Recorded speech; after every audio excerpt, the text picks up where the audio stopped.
Assalamualaikum dan salam sejahtera. Nama saya Abdurrahim bin Nurdin, nombor metrik DB 220099. Jadi dalam karya filosofia jawatan saya adalah sebagai pelakon pertama, yaitu watak utama yang memegang watak Raja Bersiung. Jadi saya diberikan satu soalan, yaitu tentang refleksi terhadap karya filosofia ini. Jadi karya filosofia ini amat membuatkan saya terujala sebenarnya, sebab membuat suatu drama yang kita pun tidak pernah buat. Jadi kita berpikir macam mana untuk membuat drama. Memang best lah dia punya proses sebenarnya. Dengan saya mendapatkan kumpulan yang bagus juga, amat bagus, sebab mereka spotting, mereka saling bekerja sama lah. Ya, saya dapat nampak orang punya perangai-perangai yang lawak-lawak. Jadi dari sana saya amat berbesar hati juga lah, dapat kawan-kawan yang bagus. Kalau macam ada salah silap, mereka tolong betulkan apa semua, dan juga bertuah kerana mendapat kawan yang tinggal di sekitar sini, yang boleh membawa kami ke tempat yang cantik untuk berlakon. Jadi secara pandangan keseluruhannya, karya filosofia saya rasa haruslah diteruskan pada masa yang akan datang, kerana dari karya filosofia ini kita dapat mempelajari sesuatu yang kita tidak pernah pelajari sebelum ini. Dia menambahkan kita punya keyakinan diri untuk bersuara, untuk meluahkan idea, menolak idea secara baik, menerima dengan baik. Jadi saya amat bersetuju yang karya filosofia ini adalah suatu tugasan yang baik untuk diberikan kepada pelajar. Sekian, terima kasih daripada saya. Assalamualaikum. Assalamualaikum, saya Nurul Anis. Saya memegang watak sebagai Kuntum dalam karya Raja Bersiung, iaitu seorang tukang masak. Jadi saya akan memetakan tentang topik soalan yang saya dapat, iaitu refleksi soalan yang diberikan. Jadi jawapan saya, soalan-soalan yang diberikan berkaitan tentang konsep, nilai-nilai dan prinsip-prinsip yang ada dalam kehidupan seseorang, iaitu ianya lebih ke arah pemikiran dan kefahaman dalam mempengaruhi tindakan seseorang, iaitu mampu berfikir secara logik, berfikir secara pantas, kritis dan berfikir secara luar kotak.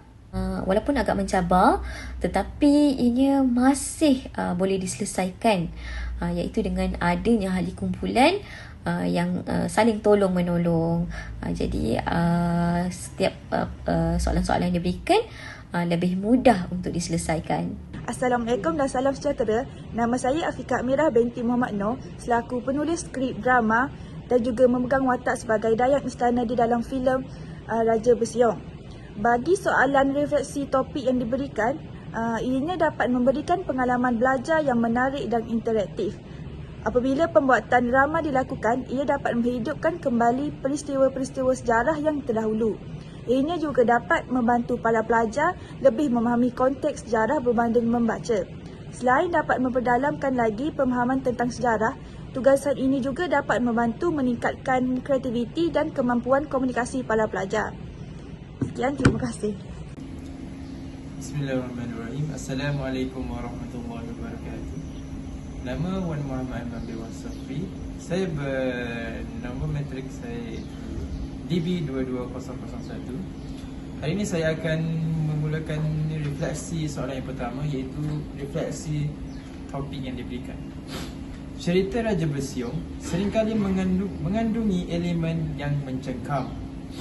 Meskipun hanya berdasarkan mitos dan legenda, kisah Raja Bersiung ini sering digunakan sebagai perumpamaan atau simbol untuk menggambarkan sifat-sifat negatif seperti kekejaman, kekerasan dan hasrat untuk berkuasa.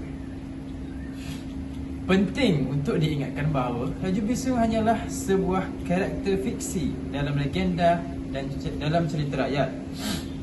Kisah ini dapat memberikan hiburan dan pelajaran moral kepada pendengarnya, namun tidak memiliki kaitan langsung dengan sejarah atau fakta sejarah. Okey, seterusnya, refleksi mengenai kisah Raja Bisyung dapat bervariasi tergantung pada perspektif dan interpretasi individu.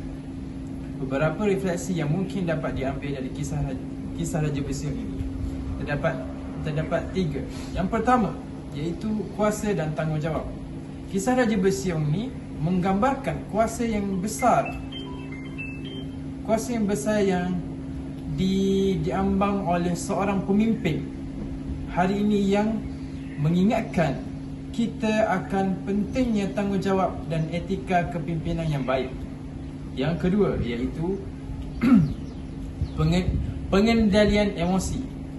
Raja Bisyung dalam cerita sering kali digambarkan sebagai sosok yang kehilangan kendali atas emosinya.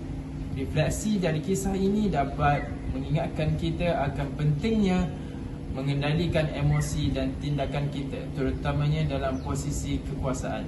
Yang ketiga iaitu pelajaran moral. Kisah Raja Bisyung seringkali menyampaikan pesan moral tentang kebaikan dan pentingnya mempertahankan nilai-nilai baik dalam diri kita. Itu saja daripada saya. Assalamualaikum warahmatullahi wabarakatuh.